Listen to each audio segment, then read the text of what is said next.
Director Mitchell absent. Director Juan. Present. Director Thompson. Present. We have quorum. Great. Moving on to number 6, report from closed session. We have nothing to report from closed session. Moving on to number 7, non-action items. Number 1, board recognition of students, staff, and community members, namely David Chu, the head of school. So this time I'd like Mr. Chu to join me.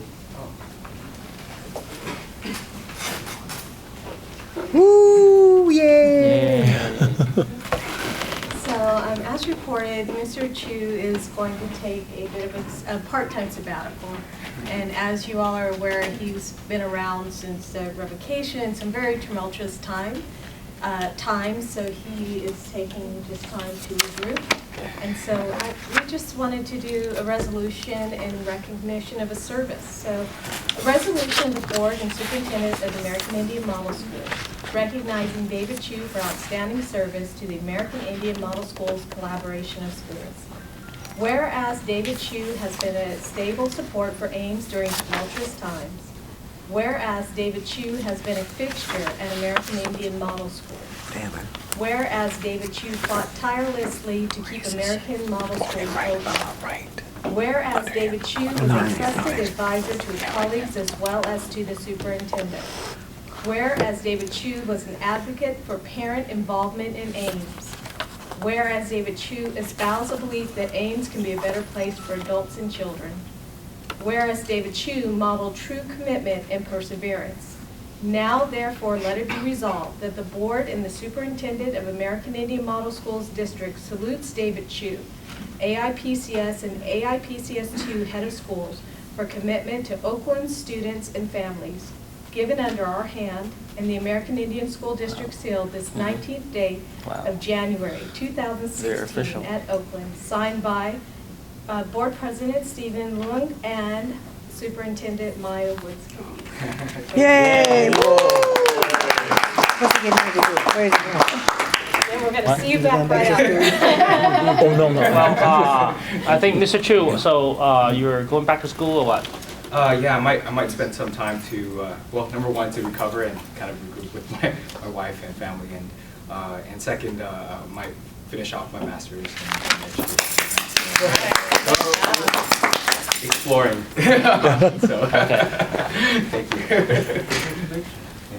And in the meantime, you have somebody to cover his position? So in the meantime, his deans he'll be with us part-time. And on the days he's not with us, his deans will also take a more active role. Okay. Okay, great, awesome. All right, number 2, president report. I'm still actively looking for board members. So that's my report. Number 3, superintendent's report.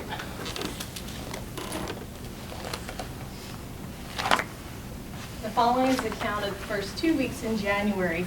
So we're aware that January is a short month, so the report will not be as intense. I shouldn't say intense, it won't be as in-depth. Central office, Ms.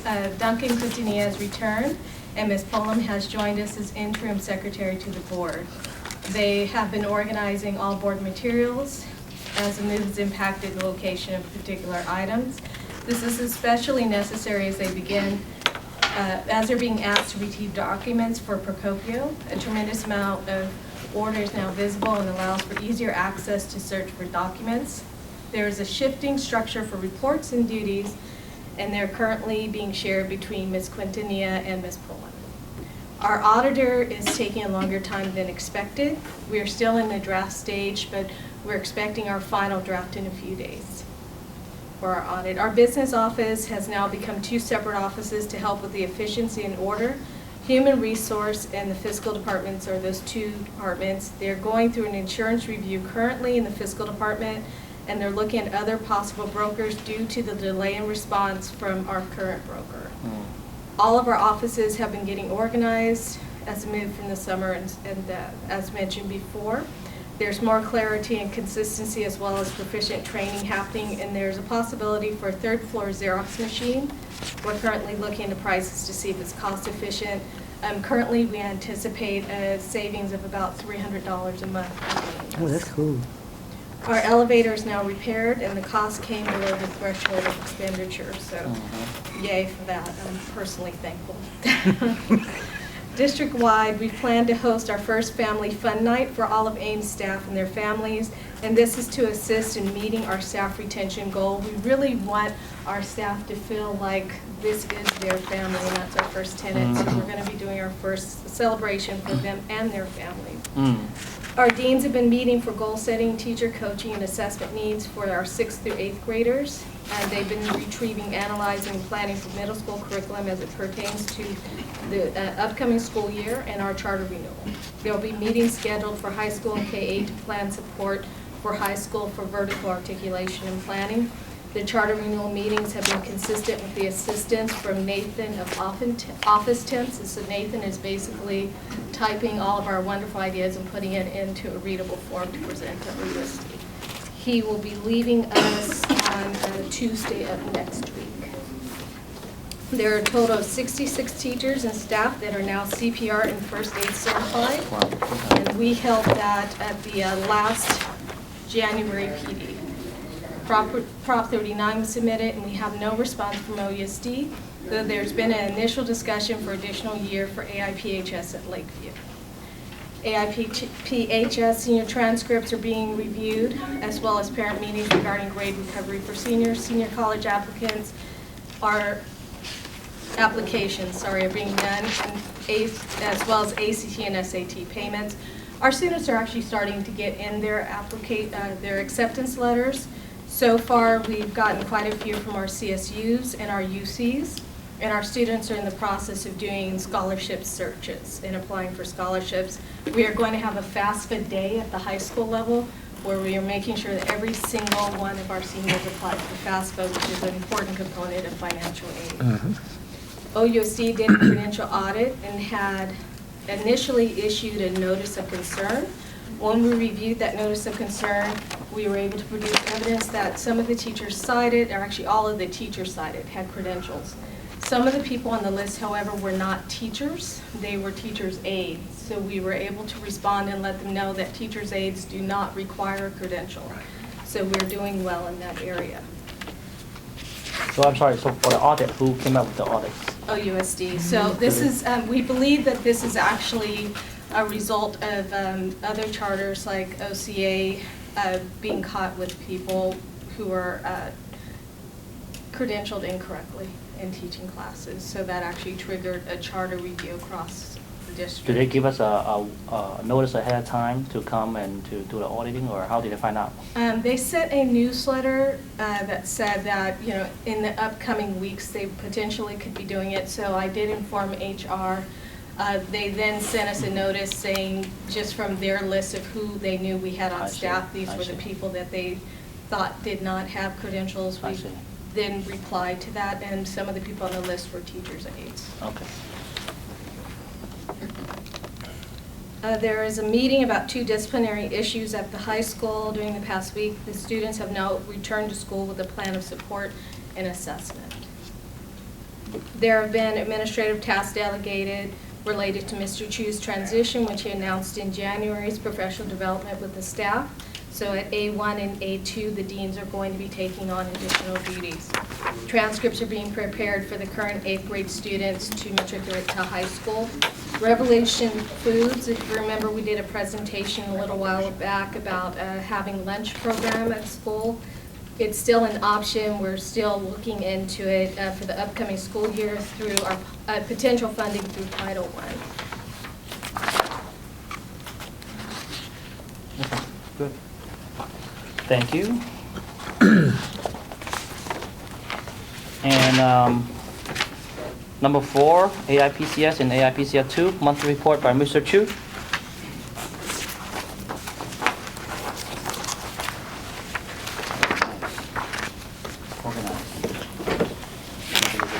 Understanding this data.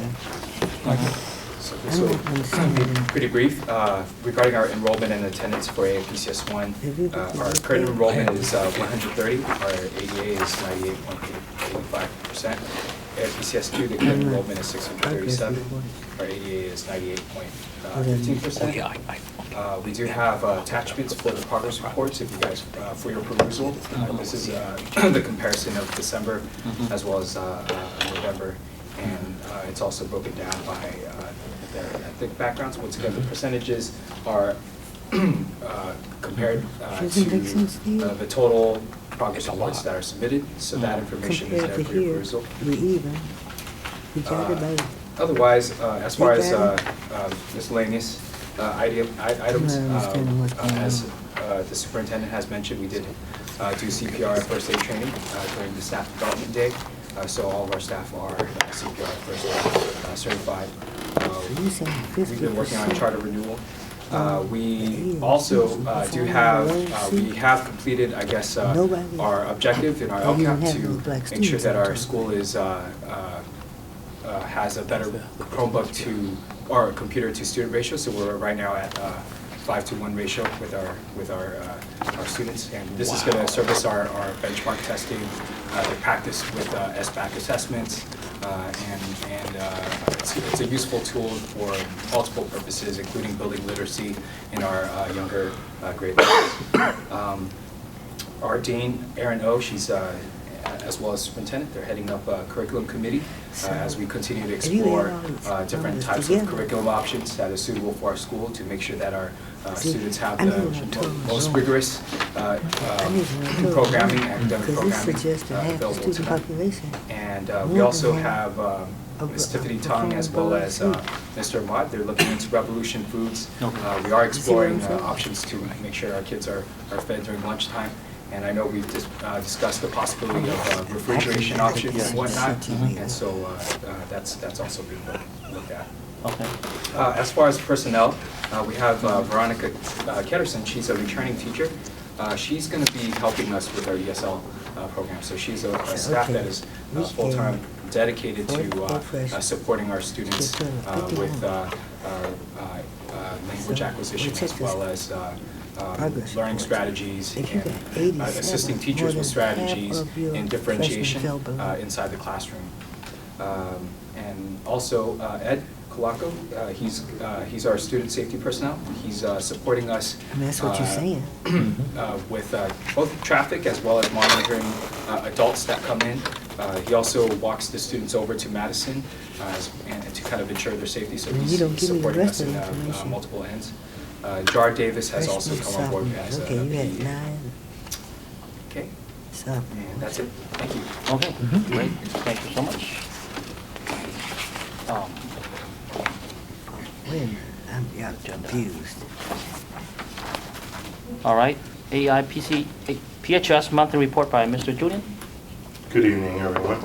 Here is the AIPHS board report for this board meeting. Mr. Julie?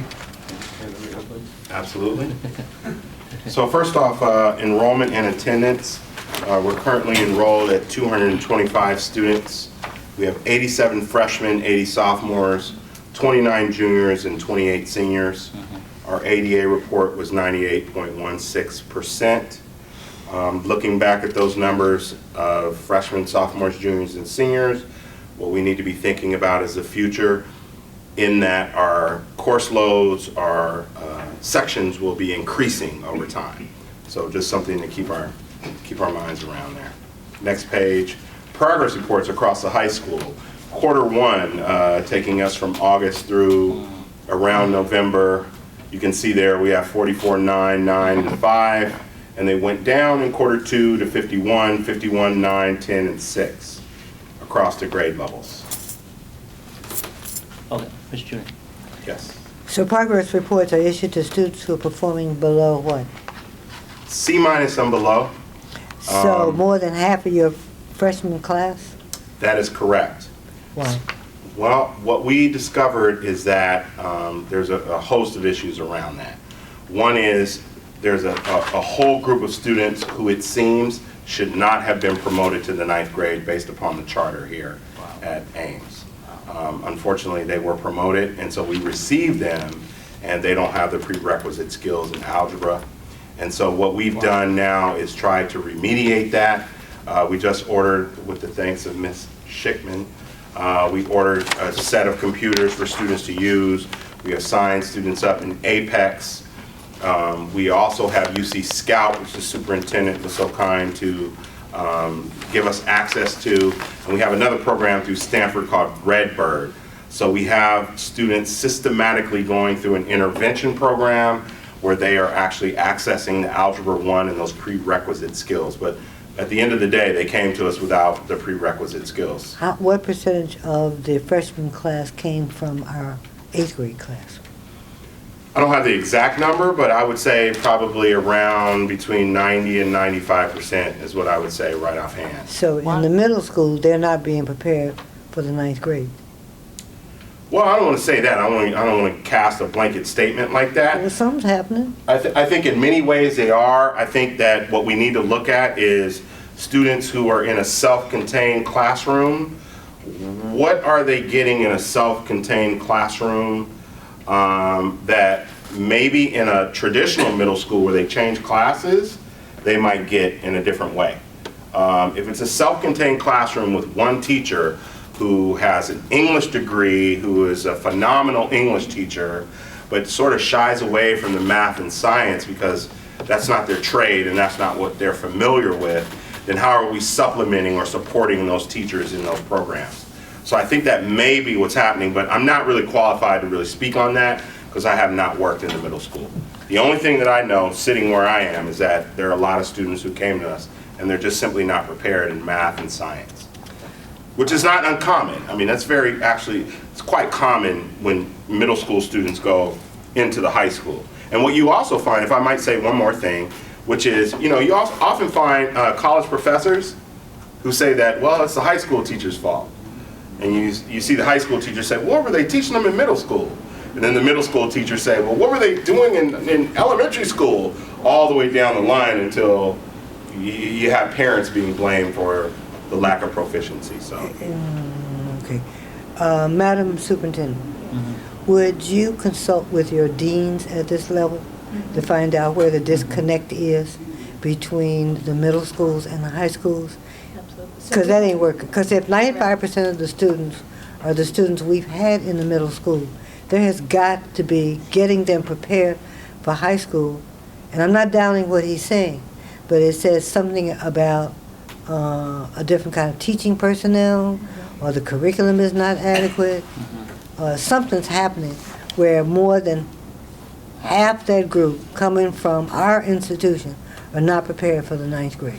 So that actually has been a lot of the conversation that we're having with the high school and the middle school about that articulation, not just starting with what's happening currently in the classrooms and then what's happening to help our kids bridge from middle school to high school, because that's also another piece of it. And then catching this intervention and doing this assessment earlier in the year so those kids who have the gaps, we can fill it in quicker. So that's actually been a lot of what we've talked about. Okay. And we're talking a lot about articulation through the system as a whole. and the other thing to remember too is that Can we have some enrollment? I mean, because what it basically, I'm not sure what the total enrollment is. that was on the first page. No, it's the total enrollment of those who got progress, by ethnicity, since you gave me. Yeah, we have that in a later page, which I'll show you in just a second. So on the second slide, it's current enrollment of 225 and by grade level. In terms of progress reports by ethnicity, that's on a further page. Because by the time they got to the 10th grade,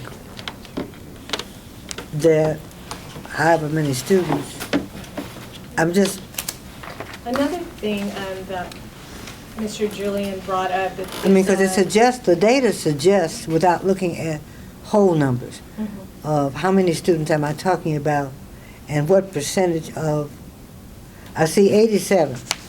And then you give me the ethnicity breakdown in terms of those who are falling below C-. I want to see what the ethnicity breakdown of this 87 is, because the data is suggesting Right. that there's a transition problem from the 9th grade. It also suggests that by the time they get to the 10th grade, that the Asian population decreased less than 1%, and that the African American population, that it tripled almost, doubled, 2.5. Where are you looking now? I'm looking at the 10th grade. See, I'm not looking at So whole 10th grade, it says Asians are at 44.44%. below C. Correct. And that the African American population, 44.44%. so 0.00 suggests that. There are no white students in 10th grade. Right, that's what I thought. We That's what it's deduced that. suggesting there, So yeah. by the time when something good is happening between the 10th grade and the 11th grade, except for African American students are not progressing at all. And that actually, you've called out something that we've talked a lot about as well, is that a lot of our students who are traditionally underserved are not scoring as successfully within our system as well. So later on tonight, I'll be talking about some of the adjustments we're looking at in the charter for the high school as a whole. Not losing one population, but also supporting another population, which is just not being successful, if you're looking at a percentage comparison. And so we have talked about that as well. What are we doing to capture that population as well? But also, it should be said, disaggregating the data a little further. Remember also that our 12th grade is close to about 30 students. Same with our 11th grade. So That's why I say a correct interpretation can't be made until I see what the total population is yeah, for those grades. because in the 9th and 10th grade, you have 4 different courses. You have 4 different classes. And I also know Yeah. that you make the same mistake that the colleges make. Part of this population is, African. it's African. They're not African American. Yes. They're Sudanese. Right. Because their mamas are at the College of Alameda and they're bringing their children over That's here. correct. That's a So- good distinction to make there. And so that needs That's to where be they- made. And then I asked this question the last go around, particularly for English. If the decline is in English, what is the grasp of the English language? Do we need ESL classes? We do, absolutely. study, yeah. This is another gap in the system. And I which is suspect we have a need it. lot of ELL students that, some have been identified, but we don't have the services. And so we're trying to be creative about providing those services for those students. In addition to that, we also have a special education situation as well. We have a lot of students that have IEPs, which we finally were able to, about 2 months ago, get our resource teacher and our program specialist to actually plug into our system so that we're actually serving our students who have special needs and who have IEPs. So that's actually been going along pretty well.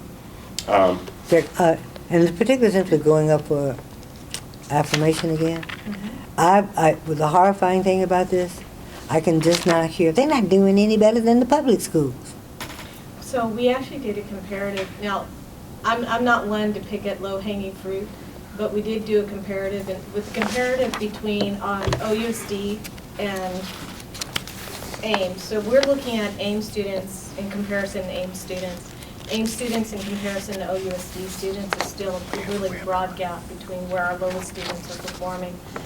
That's low-hanging fruit, and that's not something I'm going to, But I'm just saying, you're prepared for that outside criticism, that when you've got half of your freshman population who are AIM students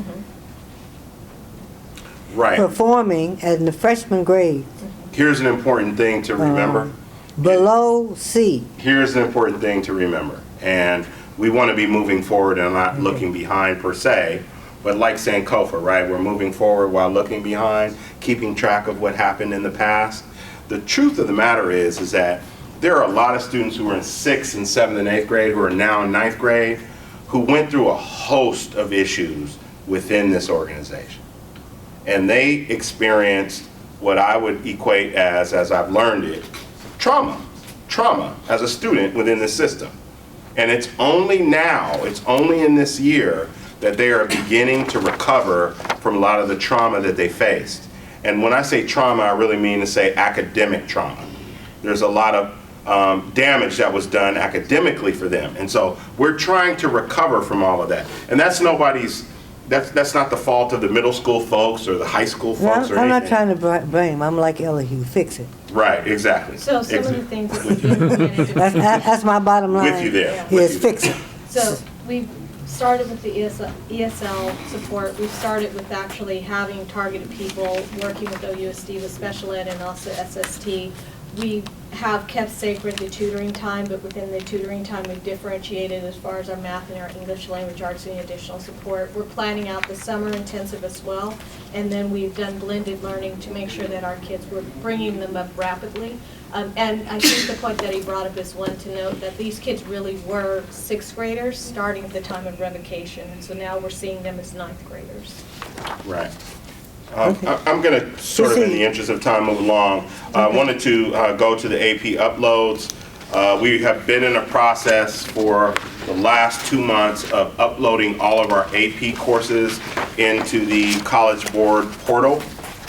We've been extremely successful in doing that. I believe we have, to date, it says here 13, but since this was published, we had another course added, which is our art course. So we have 14 courses thus far added into the College Board as AP courses approved for this institution. We are looking to approve macroeconomics and chemistry, which is on tap.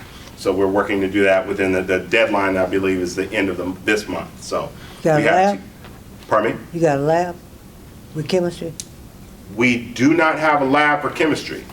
So that sort of ties into the facilities issue, which is, in my mind, another conversation altogether, because there is a facilities challenge that we are faced with, which is what you would need to have in order to have a chemistry lab, generally speaking. We do have physics. Yes, sir. But we do have our 2 labs, and the superintendent and I have discussed this. Our 2 labs will be biology, and they will be physics. And that is what students will use in order to demonstrate proficiency with labs in high school. Your superintendent will be, hopefully, engaging in a conversation with one of the community colleges so they can have the real deal. I would love it. I would love that. That would be outstanding. Last action items for February. Training on the budget. I was sitting with Ms. Rice there, talking about the budget and what our needs are upcoming. Technology issues, projectors, charter renewal follow-up with the folks. They were actually supposed to come to our SSC meeting we had last week. They did not appear. I don't know why, but I'll be reaching out to them. We have some assemblies that are coming up. SSC approved Youth Speaks. I don't know if you all are familiar with Youth Speaks. Yeah. So we have them coming on board. We have lockdown procedures. That's ongoing throughout the year. Continuing to plug into our charter and what it says about being clean, what it says about having the classrooms orderly, still working on that.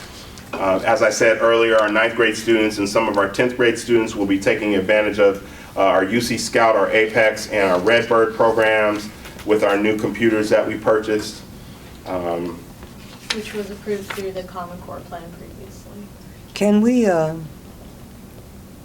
your next go-round, can you give us an idea as to what your technology plan is, not hardware, but teaching and learning, including whether or not they're being introduced to coding? Absolutely, absolutely. And there is a coding class, there is a club that exists here at this site with our, I'm going to say it's 12th grade representatives who have started a coding class. They started a computer club. Where it's coding being class. integrated in the curriculum. And then lastly, before we get to the end, if you're starting with trying to elevate your class, how do you get them ready for AP? The demands of AP honors in college. So that's what we're going through UC Scout. All those courses are AP approved courses. Same thing with Apex. No, it's not the courses. If your freshman class, by your own data, that more than 50% of it are performing below grade level. And the reason why I'm asking the superintendent to work with the deans, because I don't want to put all on her. I want her to hold the deans accountable. Correct. What is your plan for getting the students, like your whole population, up to snuff so that they are able to take advantage of your AP course? You can't be performing at C level, getting ready to go into an AP course, because otherwise your data for the 11th grade is going to reflect the same.